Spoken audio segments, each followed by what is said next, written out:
Scott Pilgrim is a series made by Bryan that launched in 2004 and ended in 2010. The series got adapted into a movie that today is known as a cultural classic, Scott Pilgrim vs. the World. This movie defined the 2010s, being still one of the most critically acclaimed movies ever, and one of my favorite movies. But recently, I reread the original comic for the first time since 2020, and I've been planning to make a video on it ever since. So today, I'm going to give you my interpretation of Scott Pilgrim and analyze every single part of the story with that viewpoint. Obvious spoilers for Scott Pilgrim, the movie, and the comic, so please go read it before you watch this video. Scott Pilgrim is a series with many different appeals to it.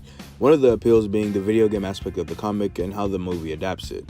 Now, my interpretation of these fights is a little much, but I think it's a visual representation of acceptance of the past in any way, shape, or form. Notice how the only people who fight are people who have a roadblock of sorts in their lives that they can't seem to get over before they fight a person that has something to do with that roadblock. Gideon, the rest of the league, Scott, Knives, Ramona, etc. Them fighting no matter who wins or loses is a representation of them accepting something or coming to terms with that. For example, Knives fighting Ramona is the first step in her getting over getting dumped by Scott. As it takes time for her to get over Scott, the fight isn't done right then and there, which is why she's still seen obsessing over Scott in book 2. Second, the whole book is in Scott's point of view, or is what Scott thinks is happening. The book never leaves Scott's point of view, except in the Knives and Ramona fight, which is what he thinks is happening at the library when he finds out the Ramona's there. Like with this panel, when Scott walks in on Ramona, he closes his eyes and the next panel is all black, which is just a small example, but it proves my case. Also, I think Scott knows he's in a book. He breaks the fourth wall multiple times, and since he knows this, he tries to make his life a boring, mundane, and overall pretty shit life look more exciting by adding video game aspects. The subspace, the fights, tiny video game effects, stuff like that. Scott also uses this to make himself look better, which is surprising since he still comes off as a really bad guy, which just shows you how bad he really is. Third, Scott's relationship with Envy had an obvious effect on him. The countless gaslighting, manipulating, and blatant cheating is all there. That's why when he isn't a fucking mess and moping like he was before the story, Stefan Sills says that but a lot less dramatic than I said it, is when he finally finds something simple: Knives. As you can obviously tell, he isn't in love with Knives at all. He just views her as a simple method of escaping from thinking, allowing him to live a simple life. That's why when he actually falls in love with Ramona at first sight, he's hesitant to decide between them because he's still in this awkward period of transition. He really wasn't even dating Knives. They acted more like friends, and it was really the only Knives showing affection because Scott obviously didn't think of her that way and just saw her as an escape or just a friend who, when he's around, can forget about his problems. I really don't think it was anything romantic. Now, let me clarify. If you are 22 plus, you cannot go around dating 17-year-olds. You are not Scott Pilgrim. Scott cheats on Knives with Ramona, and this is one of the first revelations we get of him. He's not a very good guy, but Ramona isn't either. That's why the book is about their redemption arc, so to speak. Now, this also applies to a character named Lisa Miller, who didn't appear in the movie and didn't even get a mention, besides being one of the more important and tone-defining characters in the comic. Lisa was a genius character. Scott being put in the same situation at the beginning with Knives and Ramona with Lisa, yet in this situation, Scott actually has a past, though platonic, that would prone Scott at the beginning of the book to most likely cheat on Ramona. It also shows how much Scott is actually in love and willing to make it work between him and Ramona, and it shows how far he's come from sitting around and moping all day. Literally all Scott does in book 5 and 6 is think about Ramona. Like, that's all he does. And Lisa is a lot more aggressive in her pursuit for Scott than Knives was. Envy is another one of the more prominent characters and is my favorite antagonist in Scott Pilgrim. Her presence and emotional/mental hold she had on Scott was incredibly intriguing, and you can just tell by the phone call how much that relationship hurt him. The tone to that point in the story was a lot happier than the second half of the story, and the first Envy saga really transitions it really well. It's also where the story starts to feel alive and dips more into the characters, even Scott, as we see his backstory with him and Envy. Now, I could talk about Ramona and Kim, but I'll do that after I'm done with that actual video, so I hope you enjoy.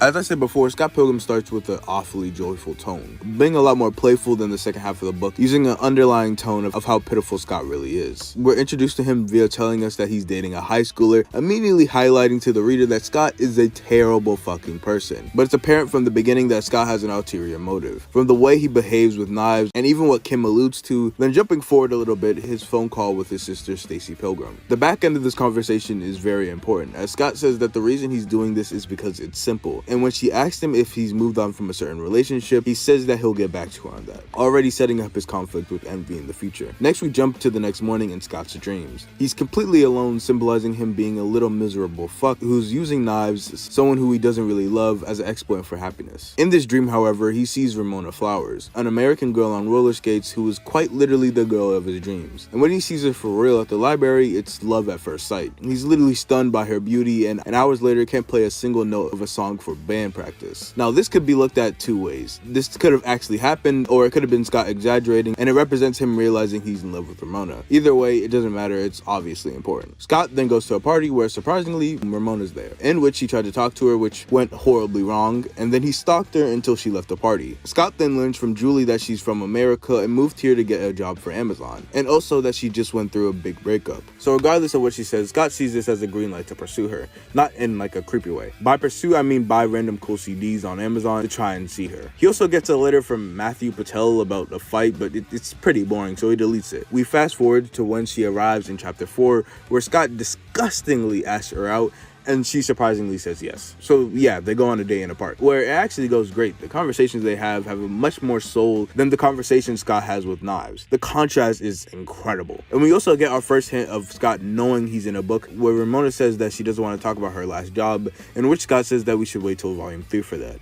Now, this could be played off as a joke, but in volume 3, this is where we get our first hint of what Ramona's job was before Amazon, and our first actual look at Gideon, her latest ex-boyfriend. So Ramona takes him to her house using subspace, which according to the wiki is a highway of reality-bending proportions that plays a crucial role in transporting characters to various locations with haste, which is exactly what it does here, while giving us one of the best panels in all of Scott Pilgrim, and one of the best panels I've ever seen, period. So to sum this all up, Scott walks in on Ramona, and the panels do the thing I highlighted earlier, and then he cheats on Knives with Ramona, starting the downfall of his character, so to speak. This is also the uprising of his life, however, as his life starts to become way more troubling than before, whether you take the story how it is or agree with my interpretation. So like 36 to 48 hours later, Scott's trashy band made up of his friend Stephen Stills, always call him by his full name, and Kim Pine, don't call her by her full name, Sex Babam. Kim was his girlfriend in high school, which he defines as a hazy gap in his memory, so he doesn't really remember much,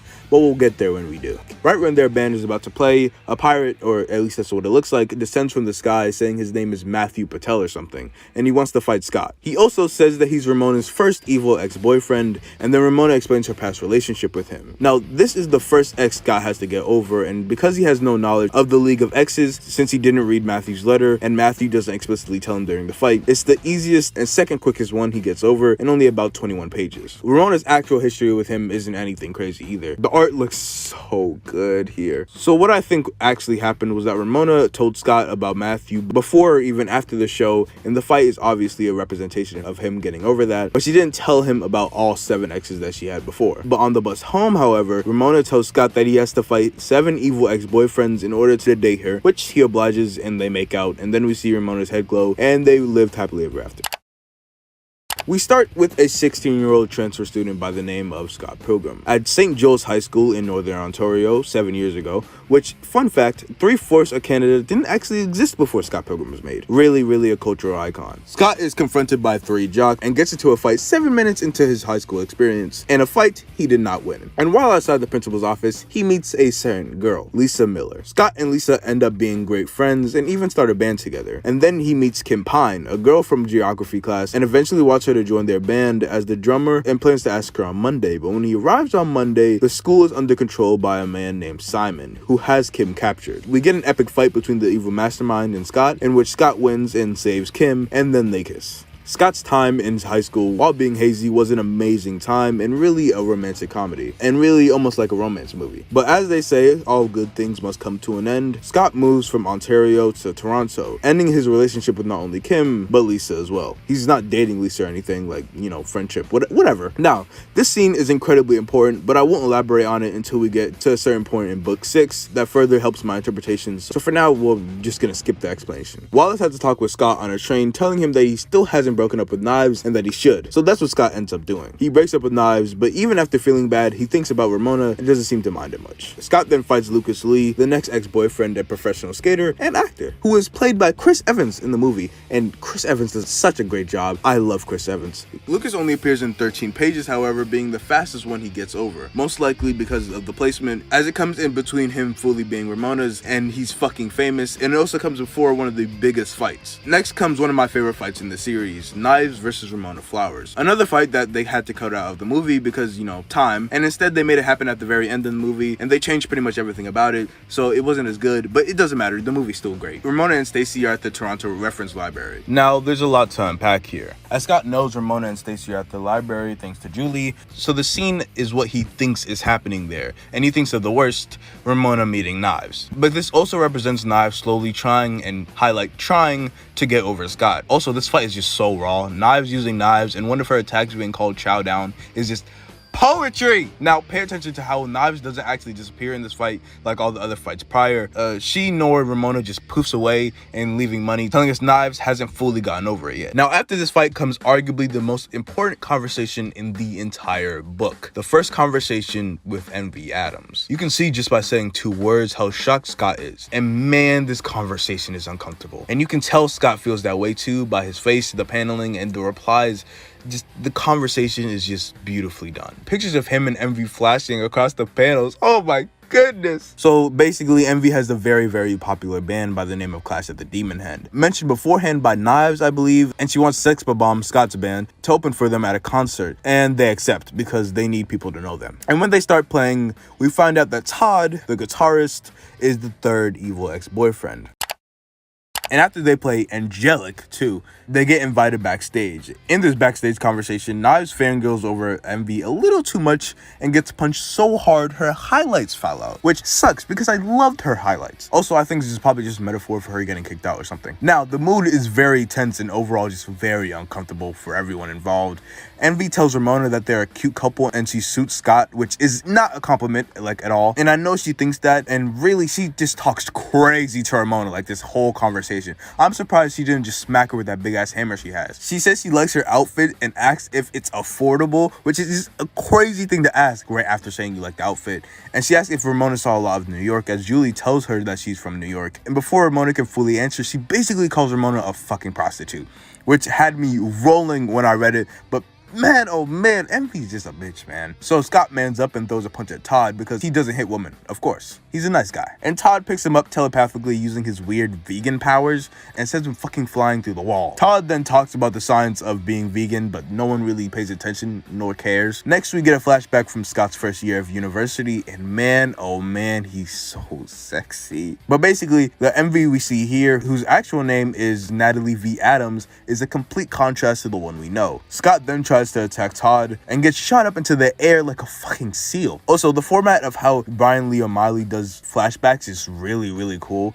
He shows 2 pages, then goes back to the present and repeats until the end of the flashback. We see how Envy slowly falls into the person that she is now, and you can really see the deterioration of their relationship. I hope I'm using that word right. So next we jump to Honest Eds at 1 p.m. on a Saturday, in which Scott and Todd have to participate in a game, and the goal is obviously trying to kill each other. And while fighting, Todd has a mental breakdown like in the middle of Honest Ed's and destroys it, so like neither win. And later that day at Ramona's apartment, Ramona explains her relationship with Todd, where he proves his love for her by blowing a hole in the fucking moon. So basically, Todd is cheating on Envy, which isn't very surprising with the drummer of their band. We then skip to a show Sex Bomb has, in which the Clash of the Demon Head is there, and outside of the joint, Scott and Envy have a conversation, and you can really see the day and night contrast of her in the flashbacks and now. Then after that, he talks with Knives and comforts her from how Envy treated her at the last show, and Knives explains her situation to him. And this is where we can see Scott changing little by little. He actually realizes his mistakes here and owns up to it,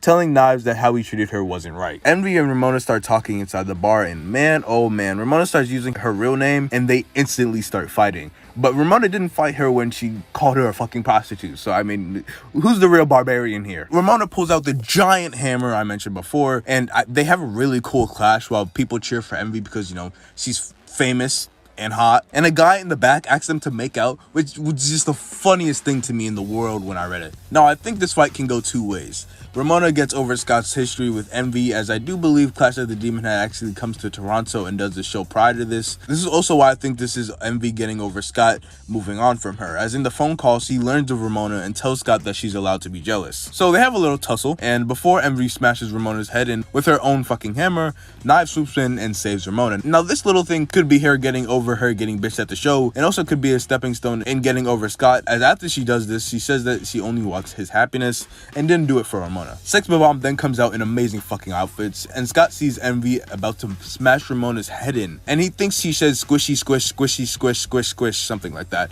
which she for sure didn't say. She's just too cool to say something like that. And then we get a flashback of Envy and Scott, in which Scott writes her a song and she asks why, which is just like this. Why? Like that's so mean. And then a voicemail of a guy basically saying he misses her plays while they're in bed, who is probably Todd, and Scott asks her if she's cheating on him, and she just stays there on his chest, which really hurts. Then on New Year's, after Scott gets an ugly fucking haircut, I don't know why he didn't just keep the long hair. He was so sexy with it. Envy tells him to get out of his life, which effectively ended their relationship. So what does Scott do in this dire situation? He believes. He flies over there and pokes Envy in the back of her knee, which renders her useless. Scott actually tried to tell Ramona this, but she ignored him. We then get the backstory of Envy and Todd, as they were best friends from a young age, but unfortunately Todd had to move away.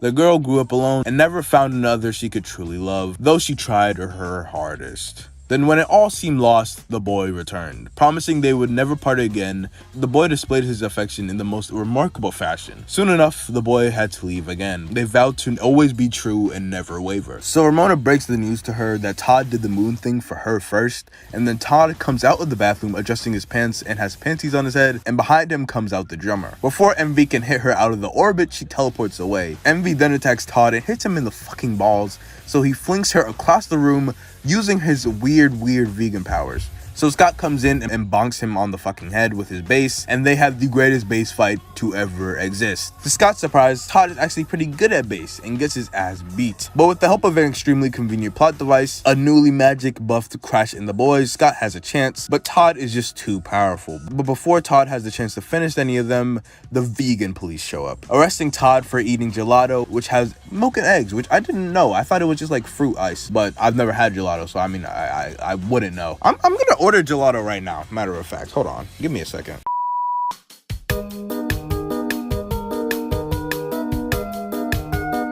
Gelato officially ordered. Nice.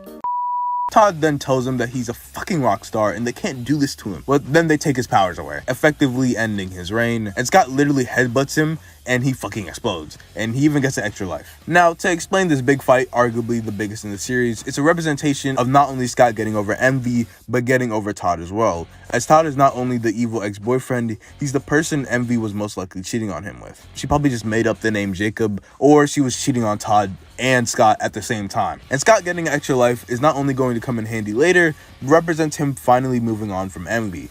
Even though she doesn't fucking explode like the evil ex-boyfriends, Scott doesn't seem to mind her much after this, and even though yes, the conversations they have after are very uncomfortable, Scott actually knows how to at least try and handle himself. Also, Envy comes back later in a very important role, so it makes sense. So Sex Bomb has a great concert to end the day, and this is where we get our first look at the mastermind behind the League of Exes, Gideon. No comment.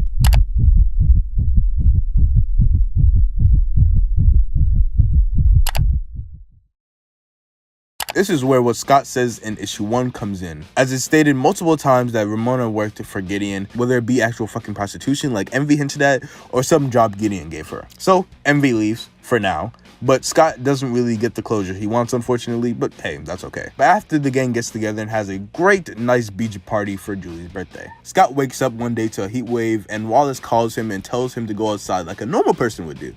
So he goes outside to the Dufferin Mall, I think I pronounced that right, and just sits on a bench, as it isn't a very exciting mall and he's dead broke. While sitting on the bench, he meets a familiar face, Lisa Miller, the same girl he met in his freshman year in high school and his best friend at the same time. So Scott basically catches her up on everything, and Lisa gives him her number, which becomes very important later. Lisa also starts asking questions about Ramona, asking if she's hotter than her, which is a very slutty question. And then after that, they go to Sneaky D's to find Kim and Julie, in which they they do, and Ramona joins them soon after as well. Afterwards, Scott has a certain dream, obviously based on Zelda, specifically Ocarina of Time. Now this is where I want to explain how Scott Pilgrim uses Zelda and its themes in its own story. First of all, the League of X's. In Ocarina of Time, there are 6 main bosses Link fights as an adult, which means 6 fights, and Scott has 6 fights. Patel, Lucas Lee, Todd, Roxy, the twins count as 1, and obviously Gideon. Scott Pilgrim also obviously seeps in video game culture with references all over the place, and Zelda is featured prominently. From the fairy fountain music in the movie to the extra life graphic, and even the sound of young Neil's Game Boy. Also, each member of the League could represent one of the 6 bosses, but be aware this is a little of a stretch. Patel being Ganon, as they both use phantoms in some sense, Lucas Lee and Volvaga as his battle takes place in a fire temple, and Lucas literally skates down rails and explodes in a ball of fire, but Patel also uses fire in his fight, so really it could be that too. Roxy with Bongo Bongo, who is an invisible monster in a shadow temple, and Roxy is a ninja who is able to disappear and reappear using black smoke. The twins with Kuame and Kotake, I don't care. The twins fight Scott with robots, and K, which is what I'm gonna call them, can turn people into Iron Fists. Todd really doesn't fit any certain one, but Gideon, the one who put together the League of Evil X's, who has the same first letter as Ganondorf, which, yeah, I told you, yes, these are stretches. But Gideon's fight isn't really like any of the fights in Ocarina of Time. Instead, he models Ganon in more of a role. This might seem like a coincidence, but in the comic, Gideon's symbol is a set of triangles that kind of looks like an upside down Triforce. This symbol appears on the shirts of the Chaos employees, and in the movie, it appears on the chip on the back of Ramona's neck, paralleling how Ganondorf uses the Triforce of power to abduct Zelda in Ocarina of Time. On a base level, Ocarina of Time is about fighting evil, princess, and the land. Likewise, at first glance, Scott Pilgrim seems to be about fighting evil to get the girl. But on a deeper level, both the comic and the game are about how people face their problems. In Ocarina of Time, the main theme is courage, and in Scott Pilgrim, it's about facing your problems and owning up to them, accepting them, and moving forward to become a better person. And doing that takes courage. In Ocarina of Time, the bosses that Link defeats aren't new. Rather, they're old foes who, instead of being destroyed, were sealed away by heroes of the past, waiting to be summoned by an even greater evil, Ganon. In Scott Pilgrim's case, the heroes of the past is technically Ramona. Similar to the bosses in Ocarina of Time, the 7 evil X's in Scott Pilgrim exist because Ramona didn't face the consequences of their breakups directly and ran away from the responsibility. Likewise, in the final battle, Scott Pilgrim realizes that he was both a victim and guilty of the same injustice. Now, Ramona also represents the 3 golden goddesses, Din, Naru, and Foror. Ramona changes her hair from pink to blue to green, representing each one. Now, you can explain this in 2 different ways. Either one, Ramona represents all 3 in each period. When she has green hair, which represents the goddess of courage, she finally learns how to stop, recognize, and face her problems. When she has blue hair, which represents Naru, the goddess of wisdom, she provides Scott with information on each X and is basically his voice of reason. Not a very good one. In the beginning, when she had pink hair, not only did she have physical power, but she had the power to change Scott's life, in which she did. And now the second way is that Ramona represents wisdom, Gideon power, and Scott courage, but this is definitely the worst way of looking at this. So basically, we skip a bit to where Scott finally gets a job at where Stefan Stills works, and he gets attacked by Nai's father and then runs away. Scott learns of who he is and why he's attacking him later in the book, hence why this happens, but I'm going to skip over it because it's not as important as the stuff that's going on at that time. After a long day of work, Scott gets attacked by a shadow that turns out to be a girl who he punched in the boob, which definitely hurt. And then after they have a little scuffle, the girl disappears. The next day at his job, he finds the girl and Ramona talking. He goes up to them and asks what's going on, and Ramona basically explains that she was roommates with Roxy in college. So the fight begins, and Ramona and Scott run off, and when they do engage her in Ramona and Roxy fight, Ramona is about to end her, but Roxy gets the quick upper hand and escapes. Later that night at Sneaky D's, again, Ramona is particularly eyeing Lisa. After the meeting, Ramona asks Scott if he had anything to do with Lisa romantically. Now, Scott is most definitely an unreliable narrator, but he says no, even as she persists. Now, notice how her head is glowing. This isn't the first time this has happened, but probably the most important time. Trust me, this is important, but I'm going to explain later. Now, Scott kind of fucks up, and Ramona leaves him there. So after he's out of options, he remembers Lisa's number is in his pocket. So he stays the night at Lisa's. And while this was a bad decision, this is also where he starts to show real development. Lisa tells him that she's been basically dressing super sexy for him, and so he asks what the deal with them is, and just what's going on with them in general. Scott explains how he currently feels about Ramona, and talks about how they haven't said the L word yet, how she comes with a lot of baggage, and the fight they just got into. Scott tells her that the fight was about her, and how they've never really had anything, and in response, Lisa says that maybe they should. Now in this situation, what do you think the beginning Scott would do? A, cheat on Ramona. B, tell her that they should and start two-timing them like the bitch he is, or C, deny and confess his love for Ramona. Me personally, I vote for A and B. So, let's see what Scott does.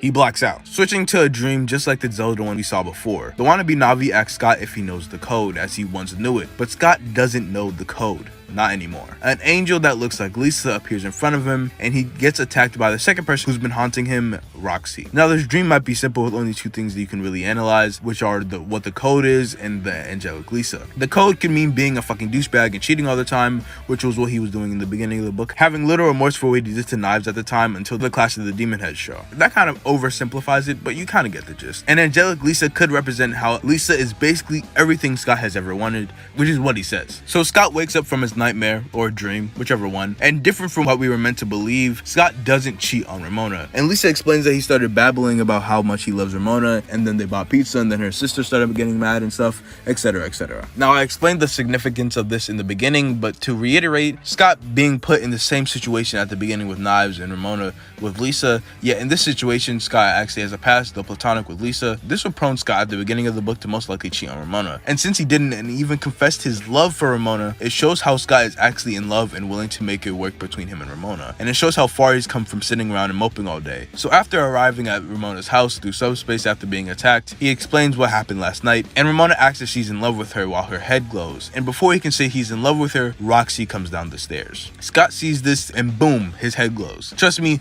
the glowing is very, very important. Scott walks away, scared, confused, and stuck in his own head. The coloring and paneling is just so sexy here. I had to point that out. At the end of this road, when he collapses, he sees Nega Scott. He screams that he doesn't need him, but needs her. So he rushes back to the house and sees her being attacked by Knives' father. He goes upstairs to find her bag, and Roxy says something important here, saying that Knives' father is an example of how Scott is not willing to fight his own battles. While Roxy is fighting Mr. Chow, Scott tells Ramona how much he loves her and how much he wants to make this work. And so, Scott gains the power of love. And along with that, he gets a really cool longsword. So he and Roxy have an old-fashioned ninja showdown in which Scott prevails, effectively getting over Roxy, and then Mr. Chow kind of just leaves them alone. A few days later, Scott moves in with Ramona, and that night the whole gang is at a final goodbye party for Lisa.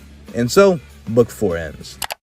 After Scott's 24th birthday, they have a party at Julie's where they meet the next two exes, Kyle K, the handsome jerk, and Ken K, the perfect asshat.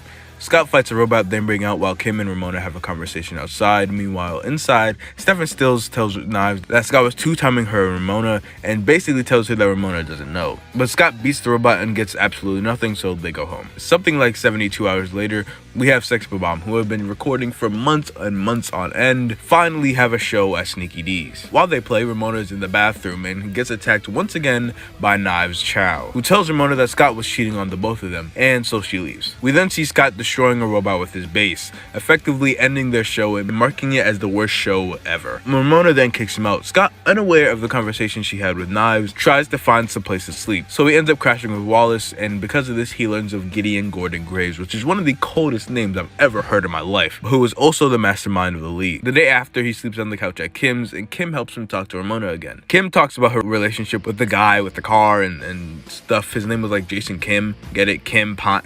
Funny, very funny, I know. And while she's explaining it, Ramona's head glows again. But this time, not just Scott can see it, Kim can see it too. But when Kim tries to show her, it's not there anymore. After this, they once again go to one of Julie's parties, giving them something to complain about. And once again, the twins are there. And while Scott's fighting their robots again, Ramona's outside smoking as usual. Kyle comes out and tells her that there's no shame in being herself, that this, her life right now, is temporary, and that real life is waiting. Ramona puts out her cigarette, and when Kim comes out to greet her, she takes a picture of her head glowing. And after Scott defeats the robot, they have a little nice wholesome talk, and everyone goes home happy. But Kim is kidnapped by the twins. Also that night, Scott and Ramona have their biggest argument. Ramona asks if he cheated on her, and he replies saying that he cheated on Knives with her. She asks what's the difference, and he says that she wasn't wronged, which would be right in any other situation. If person A is with person B and then cheats on person B with person C, then really the only person wronged here is person B. However, Scott not only cheated on Knives, who was person B, he was dating both person C and person B at the same time. But Ramona doesn't know that. Ramona says that he's a bad person and a liar and a cheat, which he is, and Scott says that he's trying to change for her, which he is. But then she tells him that he's just another ex-boyfriend waiting to happen, which was it was kind of crazy to me when I read it. He wakes up and there's no Ramona next to him. But then he gets a text from Kim saying that she's been kidnapped, so he walks out the door and goes to save her first. Ramona, as soon as he leaves, comes in from the bathroom. Also, this is the funniest thing ever to me. I don't know why, it just is. She dyed her hair again, but it looks blue, but it ends up being green, so I'm just gonna call it green. Moving on, Scott manages to bring himself to another battle, this time very, very hungover. He meets the twins, Ken and Kyle, once again, and Ken claims that Ramona cheated on them both, basically two-timing them at the same time. This is the reason that they joined the league in the first place. The twins continue to explain how, because of that incident, they have always vowed to work together, which is something no sibling could ever do normally. So basically, they start being the fuck out of Scott Pilgrim and telling how Ramona's gonna leave him and stuff, and that she would never do something like this for him, until Kim shouts that she has a text from Ramona, obviously lying. This fake message Kim comes up with, however, inspires Scott to beat the twins and find Ramona. Once he goes back home, he finds Ramona on her bed with a letter in her hands marked Gideon. He pours his heart out to her like he never has before, and Ramona says that she's a bad person who has done bad things, but Scott tells her that people can change. Ramona tells him thank you and that she had a nice time, and before he can do anything, she disappears in the glow. For the next couple of months, a lot changes. Scott gets his own apartment, Kim leaves, and Scott gets a call from Gideon. Hello? Hey Scott, I just thought I'd check up on you and see how things are. I don't want any hard feelings, so I figured why not be the bigger man and give you a call. Thanks? No problem, bro. See, I'm not such a bad guy after all. Anyway, there's a couple things we should probably talk about. Some housekeeping to deal with. I'm sorry, who's this? You're kidding, right? You're not kidding. Okay, let me break it down for you. We have a mutual friend, see, and she, screw it. This is Gideon. When would it be convenient for you to die? Overall, Scott is probably at one of the lowest points of his entire life, literally staying in his house all day playing video games, being completely disconnected from the outside world. At a party, and one of the very few times he goes out, he sees Envy Adams, and as you can obviously tell, this is very uncomfortable for him, Envy, the crowd, and you. So after he goes on a little coffee date with her, and then the day after, he and Envy are walking together, in which we get a very important conversation, where Scott doesn't even fully remember the night that they broke up. Envy says that we are all changing, and everything around us is changing, but that he should not forget her, the real her, because the her now is all that he knows. So now Scott has to face reality. He has to face Gideon. And what does he do? He runs away, like Ramona does with all her problems, and like he does with all his problems, and like Ramona did with him. Scott most likely did meet Envy, but in reality, I don't think he physically faced Gideon. Envy most likely suggested it, and he declined. So Wallace forces him to man up to his problems, first being Kim. He goes to see her in the Great White North at her parents' house for, as Wallace calls it, a wilderness sabbatical. So he meets Kim's parents and goes into the wilderness, where they have a very, very nice conversation, and then Scott kisses her, which makes the third time he's engaged in sexual activities with his exes since Ramona left. He asked Knives for casual sex and kissed her. He asked Envy for casual sex, and then he kissed Kim,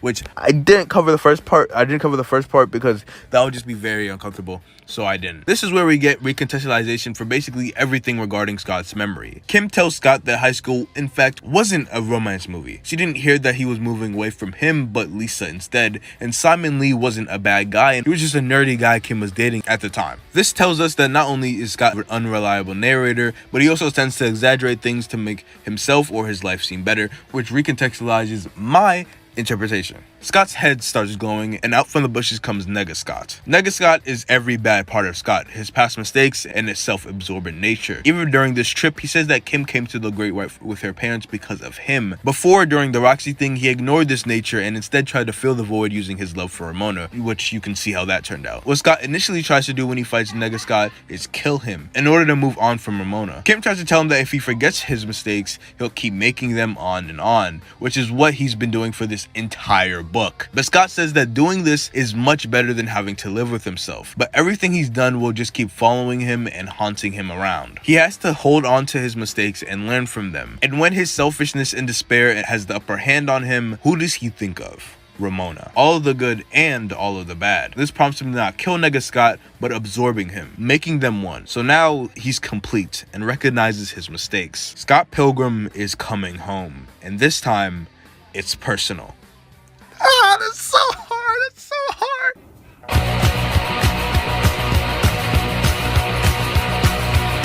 Scott busts open the door to the Chaos Theater looking for Ramona and Gideon. He walks over to the bar and accidentally spills booze on his shirt, and an employee gives him the shirt I talked about before with the upside down Triforce. Also, Neil gets promoted from young Neil to Neil. This is the best day of his life. But the one thing that catches everyone's eye is the angel that descends from the skies. Envy Adams. And this is where she sings the greatest song in fictional history, by the way. But while she's singing, the fight of all fights commences. Scott meets Gideon, and during their fight, we realize neither of them have Ramona. Gideon is fucking astounded by how dumb he is for not keeping her, and literally reaches inside his chest and steals the power of love. Scott denies his request to join the league, and Gideon stabs him in the heart. So Scott dies. But then we hear a familiar voice who says the same thing that she said in her first appearance. Scott has a ton of idiotic dreams. We see Ramona for the first time in book 6, and we find out what she's been up to.